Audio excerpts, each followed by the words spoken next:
Hello everyone and welcome back to another Minecraft showcase video. In this one we are investigating a concept which I'm sure many of you have thought about looking at, creating a XP farm using furnaces, because furnaces can now store XP. You might be thinking they've always been able to store XP, but if you were to have a hopper underneath your furnace and it takes out the items, the furnace remembers what it smelted and it gives you the XP. So in investigating this concept, I wanted to make a playerless XP farm. However, the fuel source requires the player to at least be in the area. So this is like a non-player participant farm, and I don't think this is for everyone. I wanted to crunch the numbers, figure out what could possibly be made out of this, as opposed to come up with a definite design and a tutorial, as a lot goes into this and it's really probably not too practical for the average player. So we are in survival mode now, and this is like the end result of what you could potentially get from this concept. A furnace that you walk up to after a certain amount of time, you take out the item and you get a ton of XP. I've set this one here to 30 so that we have a very useful level of experience, which of course is going to enable you to make a top level enchant in a enchanting table. So first of all, I had to go through some of the different types of items that were farmable. We can get coal from wither skeletons, but going into the nether isn't too great. Kelp is very automatable, but a low amount of experience, 0.1, and you could actually make a mob farm and take the armor from mobs when they die, and the gold and iron you could smelt into ingots, and so that is a low value for XP right there. A very easy to build passive form of XP income would be in the form of cactus. I've stacked up lots of cactus farms here, so it would be a lot of work to do that, and you get 0.2 XP for each piece of cactus that has been smelted. Then we have 0.35 for the two types of fish, the different types of meat and potatoes. All of these are automatable.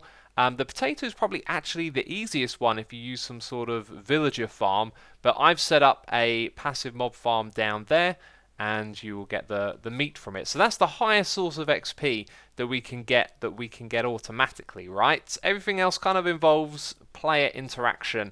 For example, ores give you 1 XP, but of course the player's got to do some work. And we want to make something passive where the player doesn't have to do anything.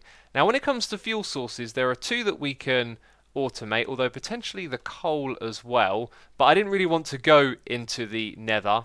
Blaze rods would be one that you could get automatically. That would require player interaction though, because they would have to kill the blazes, so actually, yeah. Anyway, going into the nether is a bit of a pain in the butt because you can't use water in the nether. So sticks was the one that I decided to go with, and this right here is actually my farm from season 5 of Hermitcraft, and I've just taken the world, removed all the blocks around here, and it's the exact same design that I used in that season, and the witches spawn in there, they get knocked off down below, and we collect the sticks.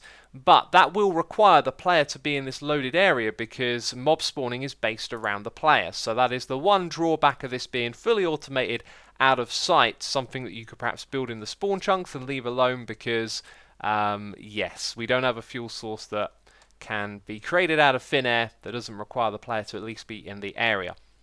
Now before we get into the number crunching of how long this will take to get to level 30, let's actually have a look at what I've built in this area. I've introduced you to the witch farm. The drops are just being collected over here, but we'll come back to that in a second. Let's first of all have a look at this over here. This is just a passive mob farm. It's been built deliberately low down in the world so the spawning rates are high, and at the moment I'm just too close to it. Now I put this together rather quickly, and due to some quirkiness I can't get the dispenser over on the far side to activate, so you know there's these little like gaps in the edge, but I'm not trying to make a perfect design here, I guess is the point. I've just been doing some experiments, so you've got a really kind of naff setup over here where I've just done some quick and dirty redstone. As you can see, there is a minecart going underneath to pick up all the drops from when the mobs die on the magma blocks, and then it takes it up to the top here and unloads it, and then there's a bunch of redstone in this area. And my sound is currently turned off, and I'm about to show you why it's turned off, because of this horrible clicking sound. So I've done stuff rather quick and dirty here. By putting two of these observers together, we make a clock for this dropper so we can get rid of the items we don't want. So we've got an unloading station here, and we pick out the 4 different types of meat that we can smelt and get 0.35 XP. That stuff then goes down below, makes its way around across here into this dropper. And that drops it down into the hoppers that go across, so it can kind of distribute it to all of these. And that is the first time I have not seen this right here running, and I think it's because I've been standing too close to the animal farm over there for some time. Most of the time, one furnace is running around the clock and the other one turns on and off about half of the time. The other place that it gets things to smelt from is right over here. We've got some Cactus Farms, very simple design. I've stacked them on top of each other over and over again, and so the cactus comes quite frequently down into these hoppers and makes its way over there. Of course, those ones earn less XP, but I've just been trying to suss out all the ins and outs of this.